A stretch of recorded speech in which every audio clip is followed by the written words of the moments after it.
ആരാ? ഞാനാണ് അന്തോണി.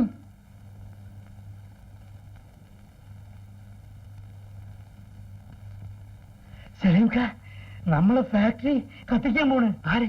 ദിവാറിനും കൂട്ടുന്നു. നീ പറഞ്ഞ സത്യമാണോ? അതെ മുതലാളി.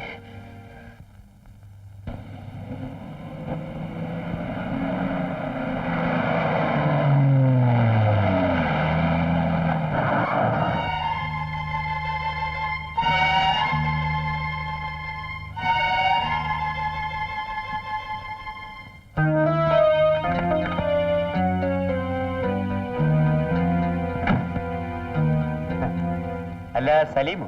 അതെ, ഞാൻ തന്നെ. നീ മദ്യപിച്ചിട്ടുണ്ടോ? മദ്യപിക്കുന്ന പാരമ്പര്യം നിങ്ങളെപ്പോലുള്ളവർക്കാണ്. നിനക്ക് എന്ത് പറ്റി? നീ ഞങ്ങളുടെ ഫാക്ടറി തീ വെച്ച് നശിപ്പിക്കുമല്ല? അല്ല സലീം, സലീം എന്നിട്ട് ആ കുറ്റം ഞങ്ങളുടെ വരെ കെട്ടിവെക്കണം അല്ലേ? സലീം, ഞാൻ നമ്മളുടെ ഈ നാട്ടിലാകെയുള്ളൊരു ഫാക്ടറിയാണിത്. 100 കണക്കിന് കുടുംബങ്ങളുടെ ചോറാണ് ഫാക്ടറി. ചോരയും വിയർപ്പും കൊടുത്ത് പടുത്തുയർത്തിയ ഞങ്ങളുടെ ഫാക്ടറി നീ കത്തിക്കല. മുതലാളിയും തൊഴിലാളിയും തമ്മിൽ അഭിപ്രായ വ്യത്യാസമുണ്ടാവും, പിണങ്ങും. പക്ഷെ ഓരോ തൊഴിലാളിയുടെയും സമ്പത്താണടാ അവൻ ജോലി ചെയ്യുന്ന ഫാക്ടറി. ആ ഫാക്ടറിയെ തൊട്ടാൽ നിന്റെ കൈ ഞാൻ വേണ്ടി താഴെ. നീ എന്നോട് കളിക്കുന്നത് സൂക്ഷിച്ചു വേണം. നീ ഒരു നക്സലും തീവ്രവാദിയുമാണ്, പോലീസിന്റെ നോട്ടപ്പുള്ളിയാണ്. ഞാനൊരു വാക്ക് പറഞ്ഞാൽ ഞൊടിയിട കൊണ്ട് പോലീസ് നിന്നെ കസ്റ്റഡിയിലെടുക്കും.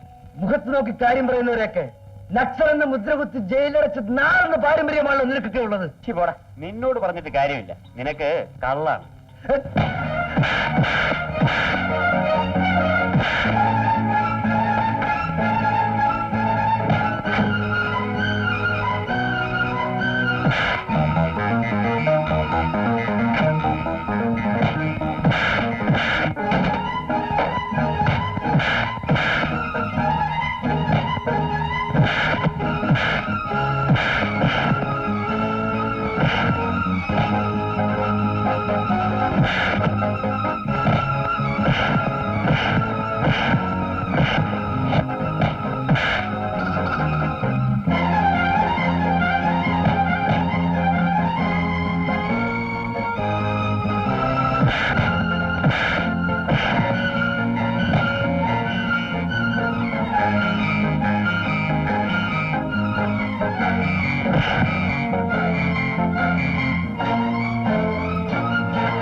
നിങ്ങൾ വേഗം ഫാക്ടറി കത്തിക്കും. ഞാൻ ആരെങ്കിലും വരുന്നുണ്ടോ നോക്കാം.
സലീം, സലീംക്ക, സലീംക്ക,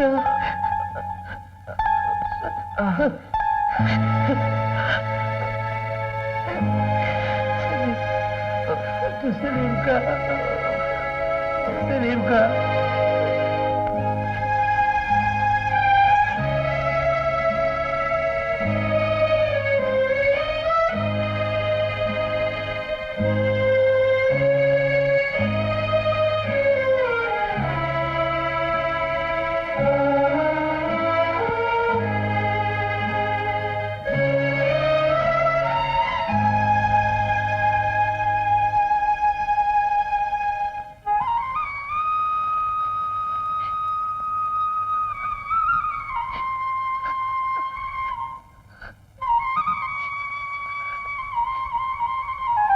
കൃഷ്ണ, എന്റെ മോന്റെ കേസിന്റെ വിധി ദിവസമാണ്. എന്റെ മോൻ ഒരാപത്തും വരുത്തരുത്.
അമ്മേ, എന്താ മോളെ? ഞാനിപ്പോ വരാം.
പ്രതി രാജേന്ദ്രൻ കരുതിക്കൂട്ടിയാണ് വേണുവിനെ കൊല ചെയ്തതെന്ന് കോടതിക്ക് ബോധ്യപ്പെട്ടിരിക്കുന്നതിനാൽ കോടതി പ്രതിയെ ഇല്ല.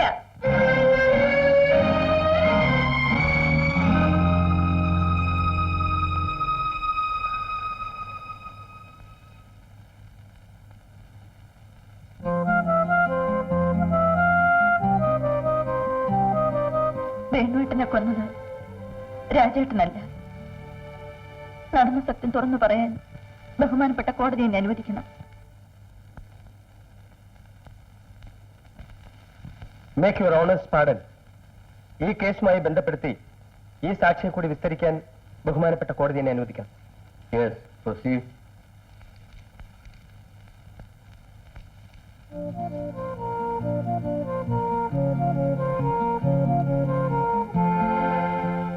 ഈ കേസിനെ കുറിച്ച് നിങ്ങൾക്ക് എന്താണ് പറയാനുള്ളത്?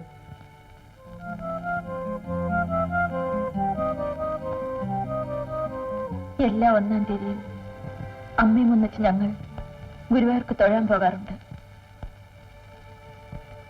സംഭവം നടന്ന അന്ന് രാത്രി എന്റെ മോൾക്ക് നേരിയ പനിയുണ്ടായിരുന്നു. അതുകൊണ്ട് ഞാനും മോളും ഗുരുവായൂർക്ക് പോയില്ല. ആ രാത്രിയിൽ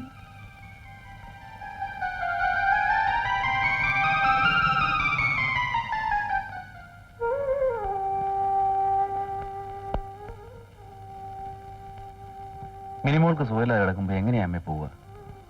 എന്റെ കല്യാണം കഴിഞ്ഞ അന്നു മുതൽ എല്ലാ മാസവും 1-ാം തീയതി തുടർച്ചയായി പോയിക്കൊണ്ടിരിക്കുന്നതാ. ഇതുവരെ അത് മുടക്കിയിട്ടില്ല. ഏതായാലും ഗുരുവായൂർ പോക്ക് മുടക്കണ്ട.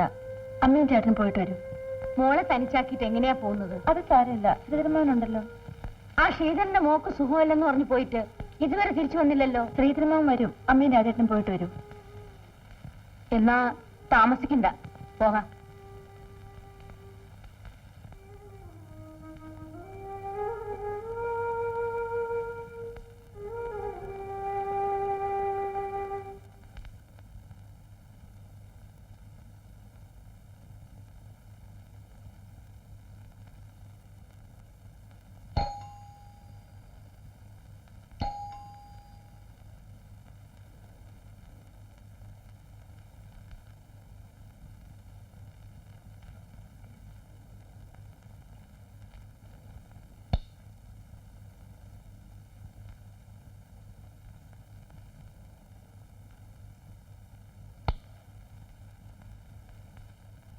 ഇത്ര വൈകിട്ടെന്താ ശ്രീധരമാവ?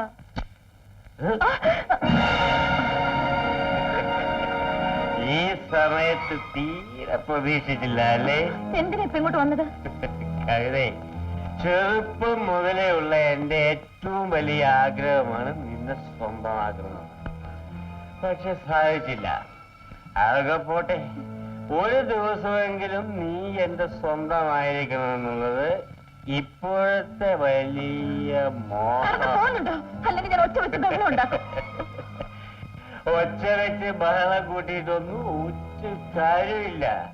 നിന്റെ അമ്മയും ചേട്ടനും ഗുരുവായൂർക്ക് പോകുന്നത് കണ്ടിട്ടാണ് ഞാൻ ഇങ്ങോട്ട് വരുന്നത്.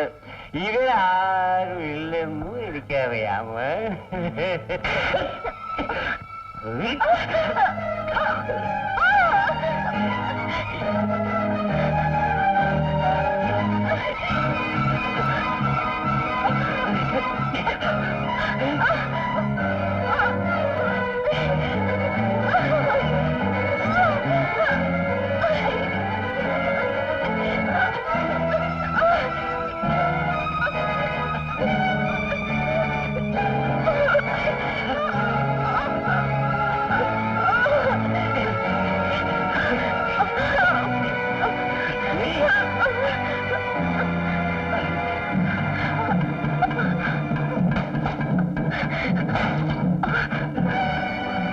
വരരുത്, കൊന്നുകളയും ഞാൻ.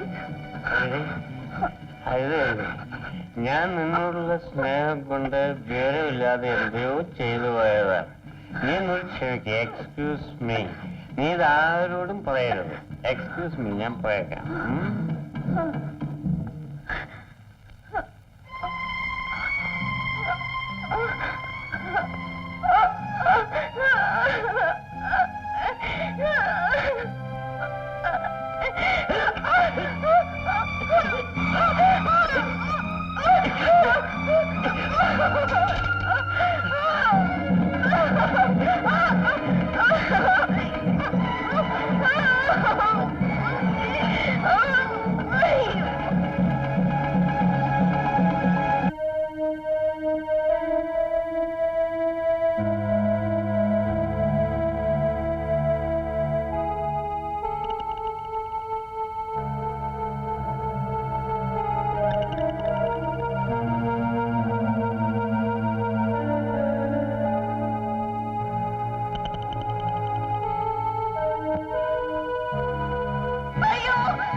നീ പിന്നെ വന്നടാ പട്ടി.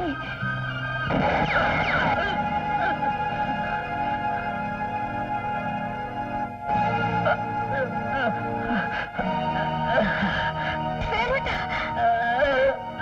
വേണോട്ടാ, അയ്യോ വേണോട്ടാ, വേണോട്ടാ, ഞാൻ ദിവാകരനാണെന്ന് എനിക്കറിയാം. ദിവാകരന്റെ കാറ് ഞാൻ കണ്ടു. ഇവിടെ ആരും ഇല്ലാത്തപ്പോ അവൻ വേണോട്ടാ, എനിക്ക് മാപ്പ് തരൂ. ഇല്ല നീത്തി,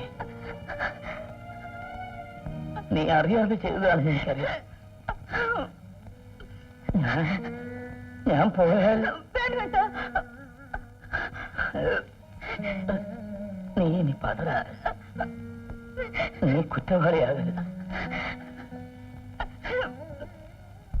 നിന്റെ മോക്ക് വേണ്ടി, മിനിമോൾക്ക് വേണ്ടി,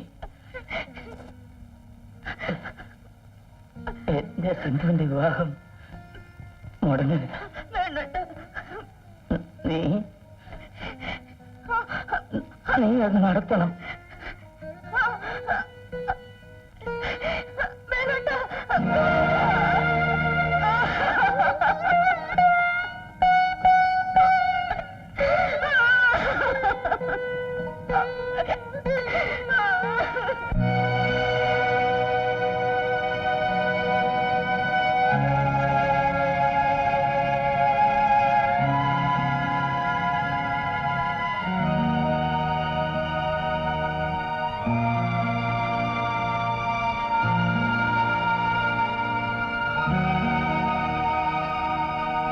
ഞാൻ എന്റെ സ്വന്തം ചേട്ടനെ പോലെ സ്നേഹിച്ചിരുന്ന ആളാണ് വേണുവേട്ടൻ. എന്റെ കൈ കൊണ്ട് വേണുവേട്ടൻ മരിച്ചപ്പോ എനിക്ക് സഹിക്കാൻ കഴിഞ്ഞില്ല.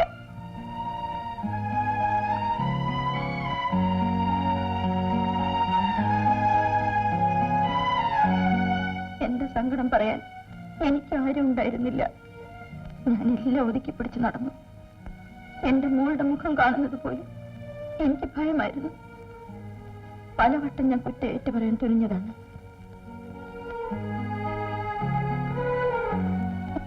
ഞാൻ ചെയ്ത കുറ്റത്തിന് എന്റെ രാജേട്ടനെ അറസ്റ്റ് ചെയ്തപ്പോ ഞാൻ ആകെ തളർന്നുപോയി.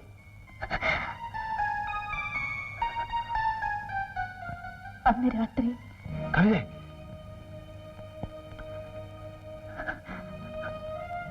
ദിവാകരേട്ടൻ അന്നെന്നെ കീഴ്പ്പെടുത്തുമെന്ന് വന്നപ്പോ എനിക്കതേ ഒരു മാർഗമുണ്ടായിരുന്നുള്ളൂ. പക്ഷെ മരിച്ചത് വേണുവേട്ടനായിരുന്നു. ചെയ്യാത്ത കുറ്റത്തിന് എന്റെ ചേട്ടനെ പോലീസ് അറസ്റ്റ് ചെയ്തപ്പോ നാട്ടുകാര് മുഖത്ത് നോക്കി എന്റെ ചേട്ടനെ കൊലയാളി എന്ന് വിളിച്ചപ്പോ ഞാൻ എന്തുമാത്രം വേദനിച്ചെന്നറിയാമോ? ചേട്ടന്റെ സിന്ധുവിന്റെയും വിവാഹം നടക്കാൻ വേണ്ടി മാത്രമാണ് ഞാൻ ഇതുവരെ മറച്ചു വെച്ചത്. പക്ഷേ ഇന്നെനിക്കൊരു വിഷമവുമില്ല. ഞാനിന്ന് പോലീസിനോട് കുറ്റമേറ്റ് പറയും.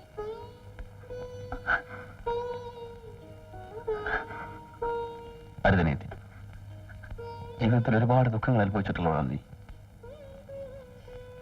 നമ്മുടെ കുടുംബത്തിൽ നിന്നും ഒരു പെൺകുട്ടിയും കൊലപാതകയായി പ്രതിക്കുട്ടിരുന്നുകൂടാ. നമ്മുടെ ഫാക്ടറിയും എന്റെ എല്ലാ സ്വത്തുക്കളും നിനക്കുള്ള. നിന്റെ സുഖമാണ് ഈ ചേട്ടന്റെ സന്തോഷം. ചേട്ടാ, നമ്മൾ തന്നെ കേസ് ജയിക്കും. എനിക്കെതിരായ കുറ്റം തെളിയിക്കാൻ അവർക്ക് കഴിയില്ല. അഥവാ കഴിഞ്ഞാൽ തന്നെ ആ കുറ്റം ഏറ്റെടുക്കാൻ ഞാൻ തയ്യാറാണ്. വേണ്ട ചേട്ടാ, എനിക്ക് വേണ്ടി നിരപരാധിയായ എന്റെ ചേട്ടൻ ശിക്ഷിക്കപ്പെടാൻ പാടില്ല. ഇല്ല നീതി, നീ ഒരു കുറ്റം ചെയ്തിട്ടില്ല. ഞാൻ പറയുന്ന അനുസരിച്ച്. ഇല്ല ചേട്ടാ. ഞാൻ പറയുന്നത് അനുസരിച്ചില്ലെങ്കിൽ നിന്റെ ഈ ചേട്ടനെ നിനക്കൊരിക്കലും ജീവനോട്ട് കാണാൻ കഴിയില്ല.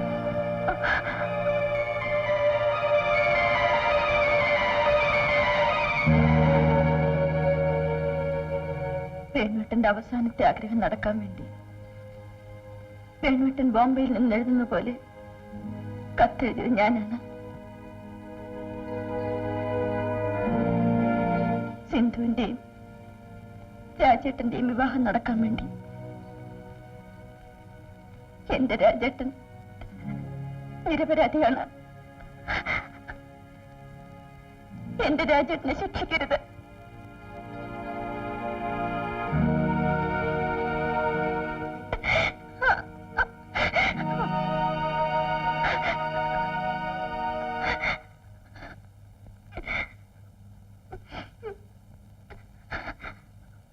അടുത്ത 20-ാം തീയതി ഈ കേസിന്റെ വിധി പറയുന്നതാണ്. അതുവരെ ഈ സ്ത്രീയെ റിമാൻഡിൽ വയ്ക്കാൻ കോടതി ഉത്തരവായിരിക്കുന്നു.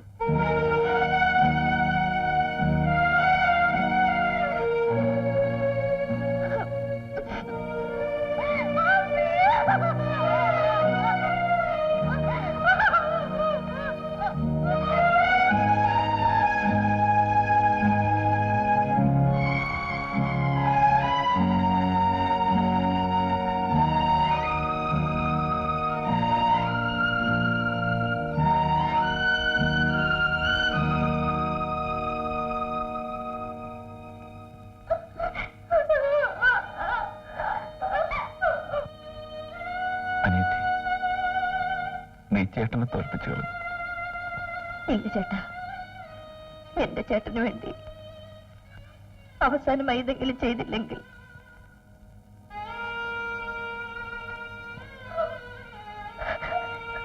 സിന്ധു, നീ ചേച്ചിയോട് ക്ഷമിക്കുക.